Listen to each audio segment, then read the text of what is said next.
Folks, this is Book Talk with Corbin. I'm your host. We have a returning guest. Not only is he a returning guest, but he's a great friend of the program. Deeply appreciate, love, and respect this brother. David Horowitz, New York Times bestselling author. It's not possible for us to list all the books he's written, but I will say this: whatever book he's written, you need to pick it up and you need to buy it. And then, of course, his last big book was Dark Agenda. You need to get that. And also, folks, I want to let you know, if you go to my website, booktalkwithcorbin.com, you make a donation of $25 or more, you'll get a free copy of one of Mr. Horowitz's books. It's a hard copy. It's a great book, and I want everybody to have that. But I need your donations to keep doing what I'm doing right now. Mr. Horowitz, you've brought out this book, Final Battle, The Next Election Might Be the Last. Now, that's a little hyperbole, right? You don't really literally believe that, do you? I do. Wow. I think that you would be foolish to say that it won't be the last.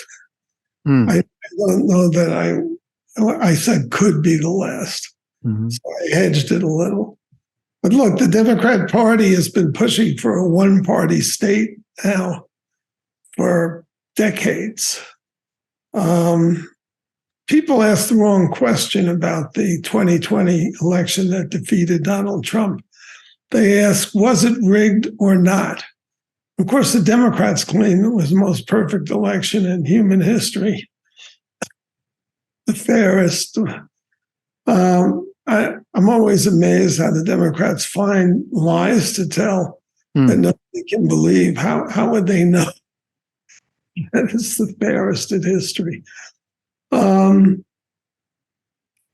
But that's the wrong question, because the answer to was it rigged or not is that nobody knows and nobody can know, because there wasn't an audit after the election of the votes.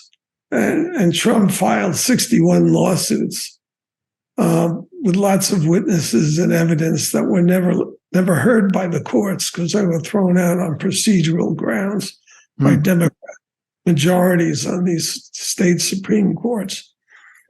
What we do know is that the Democrats mounted a massive campaign to try to make cheating easier in that election, as they have in previous elections.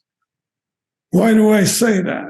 Well, in July of 2020, about 7 months before the election, they sent out a task force of 600 lawyers and 10,000 volunteers to go to all the battleground states and revise the rules for the election to make it easier to cheat. I'll give one example. Let me say this isn't a personal opinion. This is just a fact. In 2000, the Bush-Gore election, there were all these irregularities in the Florida vote. And the election actually had to be decided eventually by the United States Supreme Court. So Jimmy Carter was a Democrat president, and James Baker, who was Bush's chief of staff, formed a bipartisan commission on election reform to try to strengthen the integrity of the voting system. And they developed a set of recommendations of things not to do and to do. And like the number one thing to do was to strengthen the requirements for voter IDs so that you had a name, a real person attached to each vote. Anybody paying half an attention over the last few years knows that the Democrat Party made that a primary target, called the Jim Crow 2.0, and racist, and was a measure in their twisted version to suppress the minority vote. The fact is that in the last couple of elections, the minority vote has been in record numbers. Another thing that the Carter-Baker Commission recommended was not to have unsolicited paper ballots. as they said that was the most conducive to cheating. You just send out ballots unsolicited. You don't know if the people are still alive or dead. So you have all those ballots out there with nobody attached to them. The Democrats have made, I think they spread 90 million paper ballots, justifying it by the pandemic. Wanted to make people safe voting. Every city of size in America has a high school football stadium or track field where you could have had people vote and have social distancing. So you know from the way the Democrats act that their purpose in their campaigns around voting is to loosen the rules and make it easier to cheat.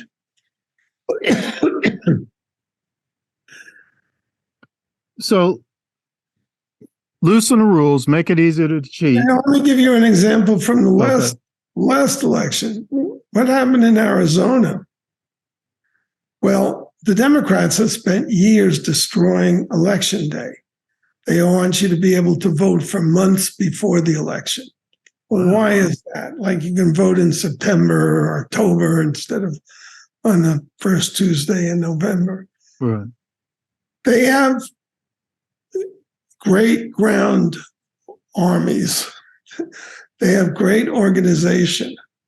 So they can turn out their voters in those months. Whereas Republicans trying to do the dutiful thing and preserve Election Day, vote on Election Day. Everybody knows that. So guess what? So by Election Day in Arizona for the governorship, the Democrats had all filed their votes. And on Election Day, 60% of the voting machines didn't work. I think that's an accident. Wow. You a bridge. So passes under the radar. You have to know all that in order to appreciate what they tried, what they successfully did. Not to mention that the woman who won by a narrow margin didn't give up her seat as Secretary of State. So she was the authority on the vote, making all the rules for the election that she was running in. I mean, it's ridiculous. Anyway. So what you're talking about there, I think it was the person who lost, Republican, was that Carrie Lake? Was that correct? Right. And so based upon what you said, it's not like what I've been hearing in some places in the media is like, oh, she's sort of like, she's a conspiracy theorist. She's sour grapes. She's a poor loser. They're racist. They're conspiracy theorists. They're insurrectionists. But what you're saying, no, let's just sort of look at this objectively. There are some concrete, specific things that are troubling. She's the one who made a big issue out of the fact that 60% of the voting machines didn't work, and people had to wait for hours if they wanted to vote, and it obviously discouraged enough people that she lost. That sounds like voter suppression to me. Yeah, but Republicans are pretty lame in the verbal battle. The Democrats are superior warriors when it comes, and they're willing to lie about anything and brazenly. Joe Biden, when he scattered these classified documents in an office that the Chinese Communist Party paid $51 million for, and they were all over it. He put it in his garage, which you can see it from the outside of the garage, where it'd be easy for somebody. And Hunter Biden is living in the house.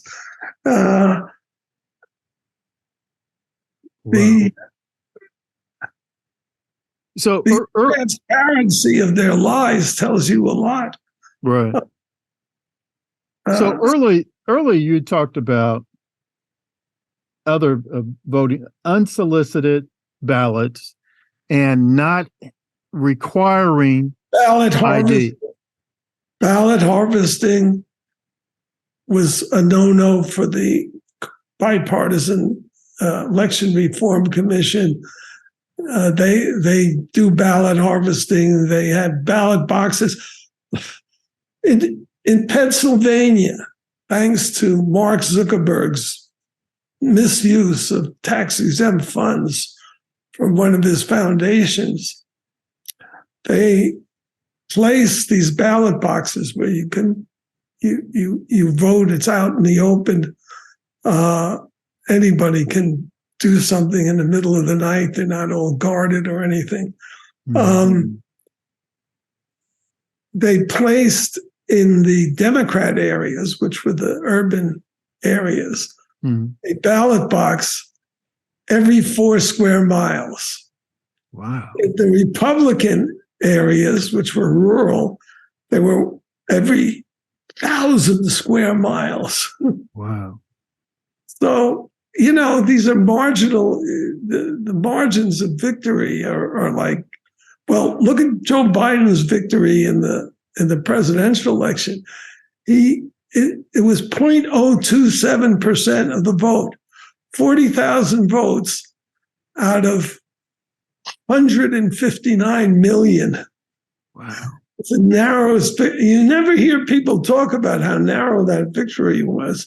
Right. And they practically bankrupted the country as though they had some massive mandate. That's their arrogance. And that's why they're so dangerous. They don't respect tradition or law. And this is some of what you're bringing up now. This is in your book, Final Battle. The next election could be the last. Is that correct? Yes. Yes. And folks, this is Book Talk with Corbin. I'm your host. I want you to please get this book. And I'm telling you, once again, Mr. Horowitz has just done a fantastic job in presenting his argument. And he does it without name calling. He doesn't call anybody a homophobe or transphobe or anything like this. It's just straight scholarly analysis. Look, folks, here are the facts. Here's my analysis. Judge for yourself. I do not tend to match their rhetoric every now and then. Look, all this happened because conservatives are so polite, Republicans, and they want to play by the rules. And while the Democrats call them racists, white supremacists, insurrectionists, and so forth, traitors, essentially, they call the Democrats liberals. Right. It's ridiculous. It's so true. Let me move to January 6th protest. First of all, anybody with 2 eyes and half a brain who's watched the videos of what went on know that the protest in the Capitol by Trump supporters was infinitely milder than all the Black Lives Matter riots. Yes. These caused $7 billion in property damage, killed people. Yes.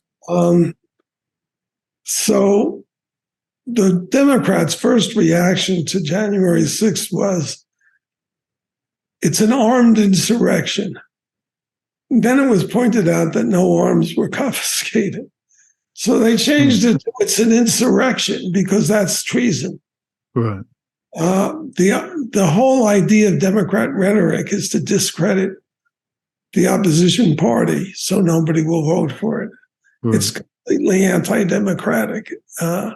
You have compromise is what our system is based on, what the founders devised. That's our system of checks and balances.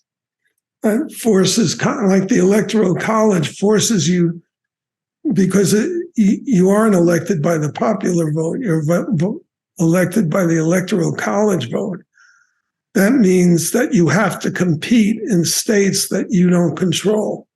Otherwise, California and New York would decide all of our presidential elections.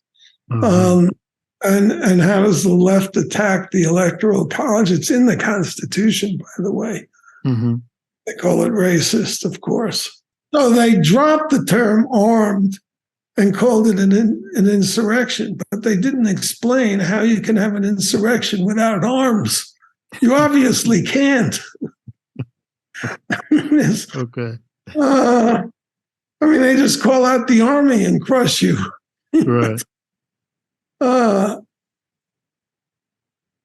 The Democrats went so far as to concoct, they lied and said that 5 Capitol police officers were killed. The actual number is 0.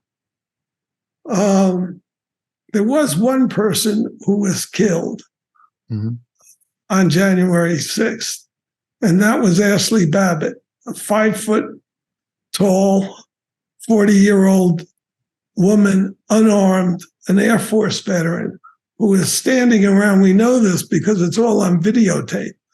She was actually standing among several Capitol police officers, threatening no one, just standing there. And she was murdered in cold blood by a Capitol police officer named Michael Byrd. Nancy Pelosi concealed his name for 2 months. She quashed the investigation. She made him a free man, and then she gave him a medal. That makes Nancy Pelosi an accomplice to murder. I just bring this up to show you how ruthless the Democrats are and how lame the Republicans are for not highlighting this over and over and over again. But that's the truth. Yes. They even went so far, the Democrats, as to claim that they claimed that 5 Capitol police officers were killed. Hakeem Jeffries was just saying that a few weeks ago, and the president, Biden, was telling that lie also. And they singled out Brian Sicknick, who was a Capitol police officer and did die, but he wasn't. But the Democrats' claim was he died because his head was bashed in by a fire extinguisher wielded by a Trump supporter. In fact, he didn't die on January 6th. He died in his bed the next day from natural causes. He was never hit in the head. But they staged a phony funeral. It's an honor to lie in the rotunda of the Capitol, lying in state. They had his body there, and the Democrats gave speech after speech about this brave officer who happened to be an ardent Trump supporter, died defending the Capitol against these vicious domestic terrorist protesters. Right. That shows you the mentality of the Democrat Party. It gets worse. On January 2nd, before the January 6th, it happened to be the anniversary of Trump's assassination of General Soleimani, the world's leading terrorist. Every wounded warrior you see on television who was blown up by an IED, Soleimani is responsible for.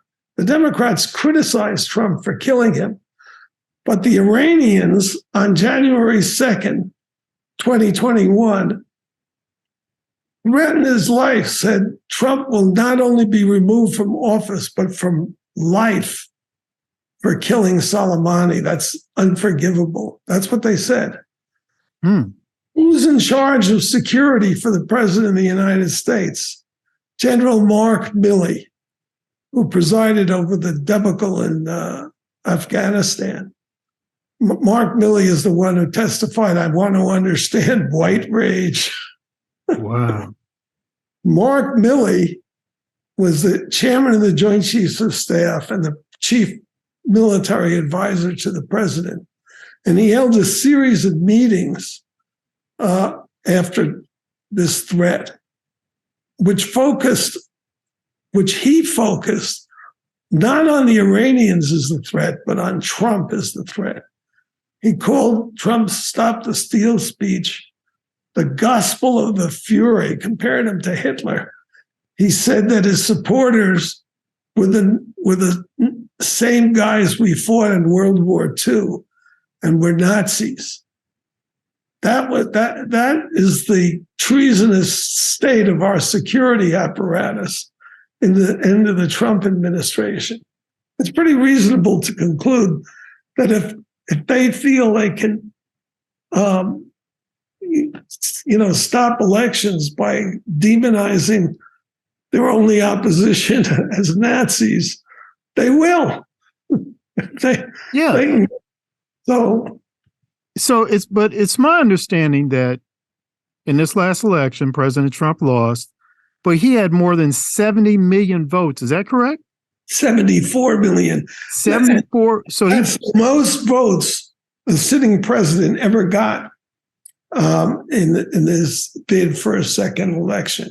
74 million. And so this guy's calling 74 million folks in the United States of America terrorists, Nazis, and all this other kind of nonsense. He's still chairman of the Joint Chiefs of Staff.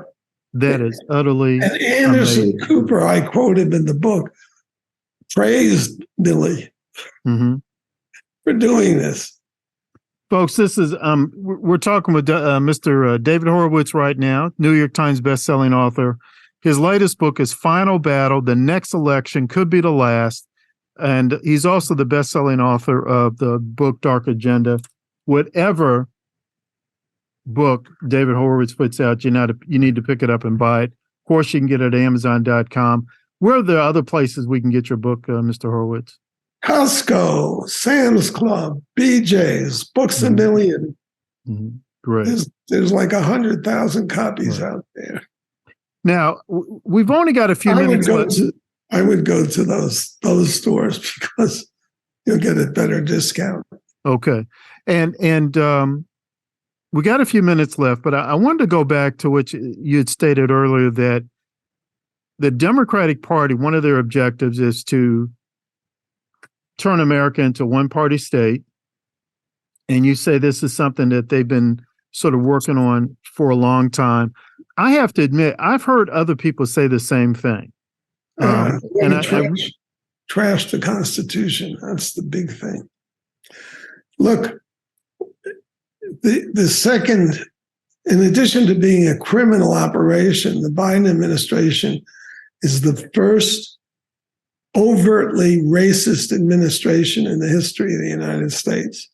We've had racist presidents like Woodrow Wilson, but the policies of the Biden administration calls them equity policy. That's a policy stance by the Biden administration, which is to redistribute income on the basis of skin color. Yes. That is, that's Ku Klux Klanism, although they never controlled it. Well, they controlled the South. And, it's the Bidenites have turned it around against white people. And why do they attack white people? Because the attack is really on the Constitution. Elie Mystal, who, just to show you how sick our university system is, graduated Harvard Law School and wrote a book about the black guy's view of the Constitution, as though all black people have the same perverse ideas. We call it trash. It's the left regards it as a white, and the president has said this, they all say it, a white supremacist document, which is idiotic because the words white and black don't even appear in the Constitution. Right. Nor do the words male and female, because the founders actually had a vision of a society of equals. The purpose of this is to destroy the constitutional foundation so these guys can make new laws. Like our border, we still have an immigration policy which would deport 5 million people that got here illegally under Biden. But we can't do it because the executive, Biden and the executive branch will not enforce the law. So the chief lawbreakers on the president and Mayorkas that are just, you have no idea of the horrors that are in store for America because of this influx. Let me give you this is in my book, Final Battle, too. In 2018, the Government Accounting Office did a study of illegals in American prisons and jails. Brace yourself. They found 730,000 criminals here illegally in American jails. They had been arrested 4.9 million times. Wow. So that means they were arrested over and over again because they were catch and release. They committed 7.5 million crimes, including 1 million drug crimes, 500,000 assaults, 134,000 sexual assaults, wow. 51,000 kidnappings, and even 1,500 terrorist attacks. And Biden's letting him 5 times the number that got it under Trump. So you can imagine the generations of mayhem that are going to go on. And you can tell it from those illegals who were put up in a New York hotel by Eric Adams. $500 a room. They trashed all 28 floors of the hotel. They're not here because they love America. Right. It's really, really tragic. But they are using the Black community, the Bidens. Well, it's the Biden party. Gavin Newsom is giving $5 million or attempting to give $5 million to every person with a black skin in the state of California, which was a free state that never had slavery. It's just, I mean, if you want to talk about a policy that will cause resentment, you got it right there, giving away taxpayer money to people who were never slaves. And here's the situation in Black America. The Democrats always talk about Black people like they're all poor and all live in the inner city. 80% of Blacks live above the poverty line. The Black community in America is the richest, most privileged, and freest Black community in the world, including all of Black Africa and the Black West Indies. Yes. 360,000, mainly white, although there was that heroic Black regiment that's in one of my favorite films, which is Glory. But the 360,000 mainly white Union soldiers freed the slaves. The slaves were enslaved in Africa by Black Africans and sold at slave auctions. This is such a travesty, and it's such a miseducation of young Black people. I happen to be thrilled, however, by the generation of younger Black politicians who are conservatives. There's really articulate and leaders. So this is the battle that we face in our country. I share in your hope, and when it comes to a lot of the young Black conservative politicians that have come up, and ones that have been around for a little bit, like Star Parker, and the latest book she put out, The State of Black America, really put it out. I don't want to say in direct response to, but as you know, the Louisville Urban League, the National Urban League, would put out a book every year on the state of Black America, and it was always left-leaning, collectivist economics, that kind of stuff. But Star Parker, this past year, she put out The State of Black America, just completely counters that. And I'm glad to learn that. I know Star. Yeah, it's a good book, and I promote it as much as possible. But it's very powerful, and again, it just counters all that left-leaning collectivist These mentality. leftists, the Democrat Party controls every inner city of any size in America and has for 50, 100 years. Every injustice in the inner city, Democrats are 100% responsible for. Yeah. They're such hypocrites and liars. And it's so sinister to turn Black people against this country. Yeah. The idea that Blacks are marginal is a joke. Blacks, right. Black community has been the center of attention in America for the last 50 years since the Civil Rights March and Bill. When Senate.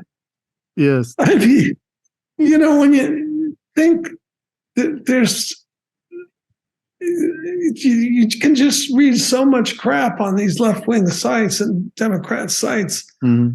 Blacks don't need a handout. It's first of all, if you didn't make the $5 million yourself, it's demoralizing to get it free. I mean, they do that to white people, white poor. Well, I don't know if they do it to white poor people, but they do it to poor people generally. Here's some free money. So it takes away your incentive to work, to become independent. Just awful. Just awful. Well, again, it's always enlightening. It's always great to be able to talk to you. Again, folks, this is the show here is Book Talk with Corbin. My website's booktalkwithcorbin.com. Please go there. Make a donation. You make a donation, you're going to get a free copy of one of David Horowitz's book. Also, go to Costco and other places and get Mr. Horowitz, New York Times bestselling author, his latest book, Final Battle, The Next Election Could Be the Last. Brother, I hope we can do this again sometime soon. Anytime, Corbin. All right. Thank you, brother. We'll be in touch.